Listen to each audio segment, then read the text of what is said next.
أعوذ بالله من الشيطان الرجيم بسم الله الرحمن الرحيم الحمد لله رب العالمين باعث الأنبياء والمرسلين بارئ الخلائق أجمعين ثم الصلاة والسلام على سيد الخلق محمد وآله الطيبين الطاهرين اللهم صل على محمد وآل محمد. ہمارا درس اور گفتگو چل رہا ہے معاد کے ذیل معاد کے بارے میں ہمارا درس اور گفتگو جاری و ساری ہے. بہت ساری چیزوں کو ہم نے گزشتہ دروس میں بیان کیا تھا اور اب یہ اس کتاب کے اعتبار سے کتاب اصول عقائد کے اعتبار سے یہ اس کتاب کا 7واں سبق ہے جس کا ہم نے بعض حصہ کل پڑھا تھا اور باقی کچھ آج انشاءاللہ پڑھ لیتے ہیں. تو یہ تھا کہ قرآن کریم نے بھی اس بارے میں گفتگو کی ہے اور بتایا ہے، متوجہ کیا ہے انسان کو صحیح کہ جو ہے وہ قیامت مثلا جو ہے وہ آنا ضروری ہے اور ممکن ہے، کوئی ناممکن چیز نہیں ہے. یعنی ایسا کہ ایسا نہیں ہو سکتا، انسان دوبارہ خلق نہیں دوبارہ نہیں اٹھائے جا سکتے، دوبارہ پیدا نہیں ہو سکتے. جو پہلے تمہیں پیدا کرنے پر قادر تھا وہ دوبارہ بھی کر سکتا ہے. جو اس وقت ہڈیاں بنانے پر تمہاری قادر تھا تو اب کچھ تو ہے، کم از کم بولو پاؤڈر ہی صحیح کچھ تو ہے، تو اب بھی انہیں بنا سکتا ہے، جمع کر سکتا ہے.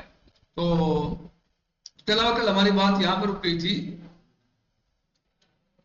کہ حقیقت تو یہ ہے کہ اس وسیع و عریض جہان کے دل میں ہدف کی وضاحت کے لیے جہان کے دل میں ہدف کی وضاحت کے لیے بہت بڑا بورڈ نصب ہے کہ کبھی اس کی وسعت کی وجہ سے ہم شروع میں اسے نہیں دیکھ پاتے اور اس پر یہ لکھا ہوا ہے تربیت اور تکامل.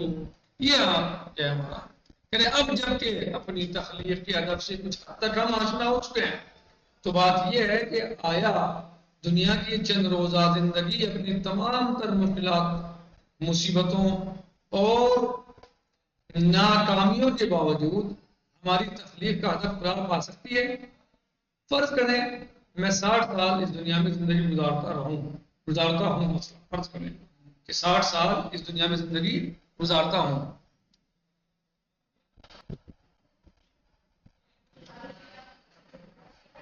فرض کریں میں 60 سال اس دنیا میں زندگی گزارتا ہوں، ہر روز صبح سے شام تک روزی کی تلاش میں کام کرتا ہوں اور رات کو تھکا ماندہ گھر کو لوٹتا ہوں، جس کے نتیجے میں اپنی اس طولانی عمر میں چند تن غذا اور پانی صرف کرتا ہوں، بہت سی زحمتوں اور مشکلات سے ایک گھر بناتا ہوں اور پھر اس کو اسی جگہ چھوڑ کر اس جہان سے چلا جاتا ہوں.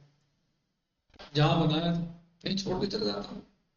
آیا یہ ہدف اس قدر اہم تھا کہ مجھے درد و رنج سے پر زندگی کی طرف بھیجا گیا. جس طرح اگر کوئی انجینئر کسی صحرا کے وسط میں عظیم الشان عمارت بنائے، سالہ سال اس کی تکمیل و تنظیم میں کوشش کرتا رہے، اس کے لیے ہر ضرورت کی چیز فراہم کرے اور جب اس سے سوال کیا جائے کہ تمہارا اس عمارت کو بنانے کا مقصد کیا ہے، وہ کہے کہ میرا ہدف یہ ہے کہ جب تک یہ عمارت قائم رہے کوئی ادھر سے گزرے اور اس میں ایک ساتھ آرام کرے. کیا سب تعجب کرتے ہوئے یہ نہیں کہیں گے کہ گزرنے والے مسافر کے ایک ساتھ کے آرام کے لیے، ایک ساتھ 1 گھنٹے کے آرام کے لیے، کچھ لمحوں کے آرام کے لیے اس قدر زحمتوں اور محنت کی ضرورت نہیں ہے؟ نہیں کہیں گے؟ کیا سب تعجب کرتے ہوئے یہ نہیں کہیں گے کہ گزرنے والے مسافر کے ایک ساتھ کے آرام کے لیے اس قدر زحمتوں اور محنتوں اور مشقت کی ضرورت نہیں ہے؟ شاید یہی وجہ ہے کہ وہ لوگ جو موت کے بعد زندگی پر ایمان نہیں رکھتے، جو لوگ موت کے بعد زندگی پر ایمان نہیں رکھتے، وہ اس دنیا کی زندگی کو فضول سمجھتے ہیں اور ایسے کلمات مادہ پرست لوگوں کے خدا پر ایمان رکھنے والے جو لوگ ہیں ان کی گفتگو میں برکثرت پائے جاتے ہیں کہ یہ جہان بے ہدف ہے. یعنی جو لوگ اللہ پر ایمان، کمیونسٹ وغیرہ ہیں جن کا اللہ پر ایمان نہیں، مال پہ ایمان نہیں، وہ صرف مادی زندگی گزارتے ہیں، مادی چیزوں پر جو ہے وہ بھروسہ اور اعتبار کرتے ہیں، اسی کو سب کچھ مانتے ہیں، تو مثلا وہ کبھی اکثر ان کی زبانوں پر یہ آ جاتا ہے کہ جہان بے ہدف ہے، بے مقصد ہے، جہان کا اس دنیا کی خلقت کا کوئی ہدف و مقصد نہیں ہے. وہ مادہ پرست ہے، انہیں بات کا کچھ معلوم ہی نہیں، بات پر عقیدہ اور ایمان ہی نہیں رکھتے کہ بات میں کچھ ہے نہیں ہے، انہیں بس جو سامنے دکھ رہا ہے اس کو دیکھتے ہیں. حتیٰ کہ ان میں سے کچھ لوگ خودکشی کر لیتے ہیں. کر لیتے ہیں خودکشی، یوں ہی تو کر لیتے ہیں کہ انہیں موت کے بعد یعنی ایمان نہیں ہے وہ یہ سمجھتے ہیں کہ وہ موت ہماری زندگی کا اختتام ہو گیا، اب ہم فنا ہو گئے، ختم مسئلہ، مصیبتوں سے بچ گئے، یہاں دنیا میں ہم پریشان ہیں، فرض کرو، ہاں لہٰذا مرو ختم کرتے ہیں یہ جھنجٹ۔ انہیں نہیں پتا ہے کہ وہاں کی زندگی اس سے بڑی زندگی ہے، وہاں کی زندگی اس سے زیادہ مشغول زندگی ہے، وہاں کی زندگی اس سے کہیں زیادہ طولانی زندگی ہے، کوئی حد نہیں ہے اس زندگی کی پر۔ حتیٰ کہ ان میں سے کچھ لوگ خودکشی کر لیتے ہیں کیونکہ وہ اسی اقسامات کی زندگی سے جو کہ ان کے خیال میں بے ادب ہے تھک جاتے ہیں۔ چھوڑو بھائی کتنا کماؤ، چھوڑو بھائی ہمیں کیا کرنا ہے، بھائی ایک دن مر جائیں گے، ختم ہو جائے گا، کیا رہا ہے، کچھ نہیں، تو خودکشی کر کے اپنے آپ کو مار لیتے ہیں، پھانسی لگا لیں گے، چھت سے کود جائیں گے، دریا میں ڈوب جائیں گے، گولی مار لیں گے، کچھ بھی کر سکتے ہیں، کچھ بھی کر سکتے ہیں، کیونکہ ان کا آخرت پر ایمان نہیں ہے، مادہ پرست ہے، مادہ سے ہٹ کے کچھ سوچنا نہیں چاہتے۔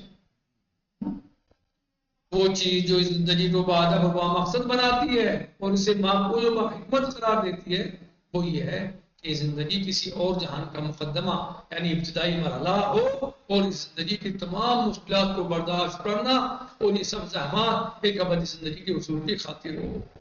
تو جب انسان کی یہ سوچ ہوگی، یہ نظریہ ہوگا، یہ رائے ہوگی کہ یہ زندگی کسی بعد والی زندگی کے پیش ہے، کسی بعد والی زندگی کا مقدمہ ہے، اصل یہ نہیں ہے، اصل اس کے بعد آنے والی ہے، اصل یہ نہیں ہے، اصل اس کے بعد آنے والی زندگی ہے جو اصل ہے، تو پھر یہ ایسی باتیں نہیں سوچے گا بلکہ تمام مشکلات کو برداشت کرے گا، تمام پریشانیوں کو برداشت کرے گا، تمام دقتوں کو اٹھائے گا، پریشانی کو اٹھائے گا اور برداشت کرنے کے بعد کوشش یہ کرے گا کہ جو زندگی یہ تھوڑی سی ہے اس میں مشکل ہے لیکن جو اس سے کہیں زیادہ وسعت والی زندگی بڑی زندگی ہے میں اس کو کسی طرح اچھا بنا لوں، وہاں کے آرام اور آسائش کو حاصل کر لوں، سمجھ رہے ہیں؟ یہ وہ کوشش کرے گا کیونکہ اس کا مقصد یہ زندگی نہیں ہے، وہ مادہ پرست نہیں ہے بلکہ اس دنیا کے بعد بھی کوئی دوسری دنیا، کوئی دوسری زندگی دیکھ رہا ہے۔ یہاں اسی جالب سی مثال کا ذکر مناسب ہے، یعنی جالب یعنی دلکش، پرکشش، جاذب، کھینچنے والے کی طرف۔ یہاں اسی جالب سی مثال کا ذکر مناسب ہے کہ جو پہلے ذکر کی جا چکی ہے، اسی مثال کا ذکر مناسب ہے جو پہلے ذکر کی جا چکی ہے۔ وہ یہ کہ اگر شکم مادر میں پہلے سے بیان کیا وہ شروعات میں کہ اگر شکم مادر میں یعنی ماں کے بطن میں، پیٹ میں کسی ایسے جنین سے، تازے بچے سے جو کافی حد تک عقل و شعور کا حامل ہو، ٹھیک کہ زندگی جو تم گزار رہے ہو خون پانی کے درمیان تنگ، بالکل تنگ زندگی، چھوٹے سے گھر میں، چھوٹی سی جگہ میں زندگی گزار رہے ہو، اس کے بعد کچھ نہیں ہے، ہاں یقیناً وہ اپنی زندگی پر اعتراض کرے گا۔ کون؟ یہ بچہ جس کے اندر تھوڑا بہت شعور ہو اور کہاں ہو، ماں کے پیٹ شکم مادر میں ہو، ماں کے بطن میں، بطن مادر میں ہو، ہاں اور اسے کہا جائے کہ تم یہاں زندگی گزار رہے ہو، یہ اندھیری ہے زندگی، اندھیرے میں، تنگی میں، خون اور پانی کے درمیان، ہاں تم زندگی گزار رہے ہو، یہ کیا ہے؟ اس کے بعد کچھ نہیں۔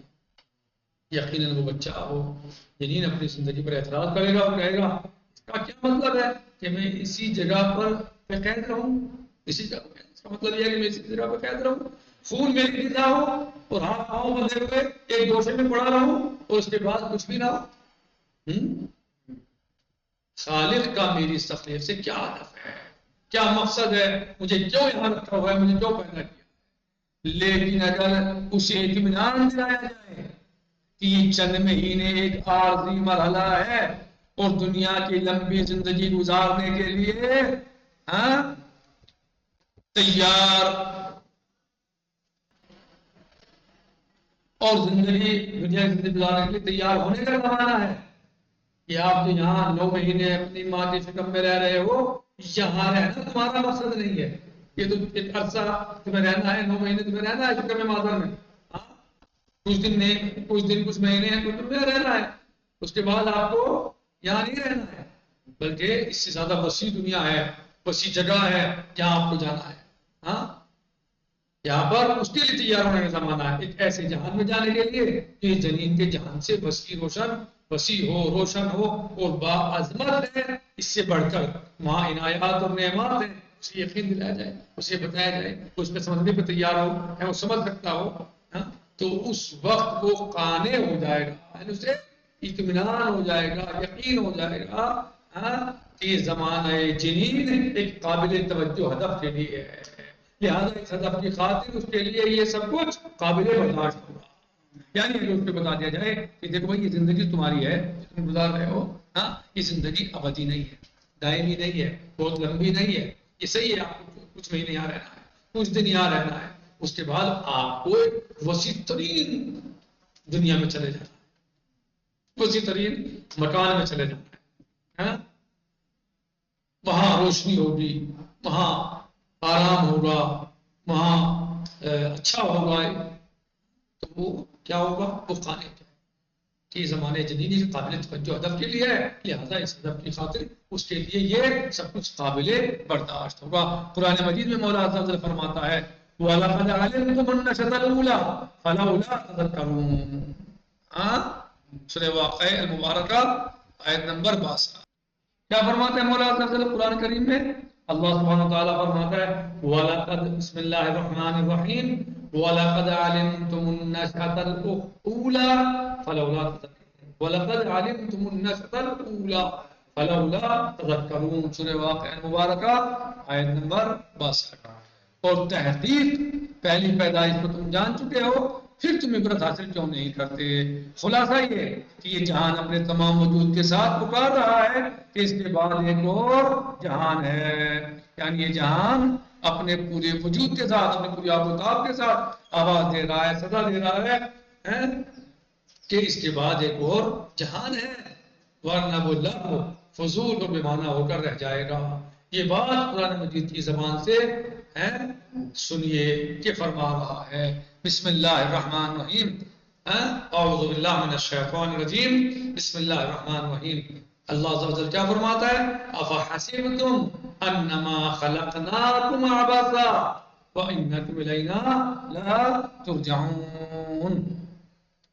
کیا فرمایا مولا عز و جل نے؟ اللہ سبحانہ وتعالی فرماتا ہے افحسبتم انما خلقناکم عبثا وانکم الینا لا ترجعون، سورہ مبارکہ مومنون آیت نمبر 115، 95 نہیں، یہاں خطا لکھا ہوا ہے، یعنی یہ 115 ہے، 95 نہیں ہے، 195 نہیں بلکہ 115 ہے۔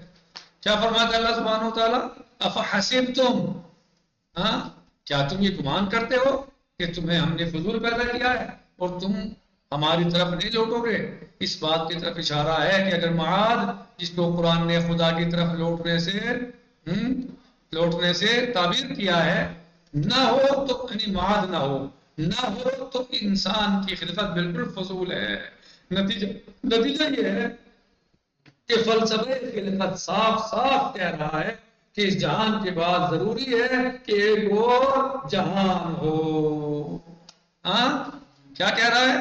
کہ اس جہان کے بعد ایک اور جہان ہو، یعنی فلسفہ خلقت اس بات کی طرف توجہ دلا رہا ہے کہ یہ دنیا ابس نہیں ہے، یہ جہان ابس نہیں ہے، بلکہ اس کے بعد ایک اور جہان ہے جو اس سے کہیں زیادہ طویل و عریض ہے۔ کیا فرماتے ہیں مولا سبحانہ وتعالیٰ؟ اعوذ باللہ من الشیطان الرجیم، بسم اللہ الرحمن الرحیم، افحسبتم انما خلقناکم عبثا وانکم الینا لا ترجعون، سورہ مبارکہ مومنون کی آیت ہے، اور آیت شریفہ کا نمبر ہے 115، یہاں پر استعمال ہوا ہے 195 لکھا ہوا ہے کتاب میں، حالانکہ نمبر کیا 115 ہے۔ یعنی اللہ عز و جل فرماتا ہے کیا تم یہ گمان کرتے ہو کہ تمہیں ہم نے فضول پیدا کیا اور تم ہماری طرف نہیں لوٹو گے، تمہاری طرف نہیں پلٹو گے؟ اس بات کی طرف یہ اشارہ ہے، یعنی اللہ عز و جل بتانا چاہتا ہے کہ اگر معاد جس کو ہم یا جس کو قرآن جو ہے وہ پسند جس کو قرآن نے خدا کی طرف لوٹنے سے تعبیر کیا ہے، ہاں، یعنی معاد، تو یعنی کہ اگر نہ ہو، معاد نہ ہو تو انسان کی خلقت بالکل فضول ہے۔ اور ظاہر سی بات ہے اللہ سبحانہ و تعالیٰ حکیم ہے، حکیم مطلق ہے، اس کا کوئی عمل حکمت سے خالی نہیں ہوتا، عبث نہیں ہوتا۔ تمہیں سمجھتے ہو عبث پیدا کر دیا نہیں، بلکہ تمہارا ایک ہدف ہے، ایک مقصد ہے، اور یہ مقصد بتا رہا ہے جو مقصد خلقت ہے کہ اس دنیا اس جہان کے بعد کوئی اور بھی جہان ہے. وما خلقت الجن والانس الا ليعبدون. ہم نے جنوں کو نہیں پیدا کیا مگر یہ کہ ہماری عبادت کریں. تو عبادت اللہ وحدہ کریں فضول کریں یا کہ اس کا نتیجہ ہوگا ظاہر ہے کہ جزا ملنی ہے. جو عبادت کرے گا پھر جزا اور جو نہیں کرے گا اس کو سزا. وما خلقت الجن والانس الا ليعبدون. ہم نے جن انس کو نہیں پیدا کیا مگر یہ کہ اپنی عبادت کے لیے. تو ظاہر ہے عبادت کے لیے پیدا کیا ہے تو پھر عبادت ایسی ہوا میں پسند کر لی اور کوئی نتیجہ نہ ہو اس کا نہیں. اللہ یہ ہے کہ اس کا کوئی عمل کوئی کام کوئی حکم اس کا بغیر سبب اور وجہ کے نہیں ہوتا, حکمت کے بغیر نہیں ہوتا, بلکہ جو عبادت کرے گا اللہ سبحانہ وتعالیٰ اس کو اجر دے گا. تو اجر کہاں دے گا؟ ظاہر ہے اس کا اجر جو ہے وہ بعد میں آخرت میں ہی ہوگا. جو اصل اجر ہوگا اس کا وہ کہاں ہوگا؟ اس زندگی میں ہوگا جو اس دنیا کے بعد ہے, اس زندگی کے بعد ہے. لہٰذا ہم اس سبق سے اور اس درس سے یہی نتیجہ نکال سکتے ہیں اور یہی سمجھے ہیں کہ اس پوری بحث کا نتیجہ یہ ہے کہ فلسفہ خلقت صاف صاف کہہ رہا ہے کہ اس جہان کے بعد ضروری ہے کہ ایک اور جہان ہو. نکتفی بہذا باقی غدا انشاءاللہ. الحمدللہ رب العالمین وصلی اللہ علی سیدنا و نبینا محمد وآلہ الطیبین الطاہرین. اللهم صل على محمد وآل محمد.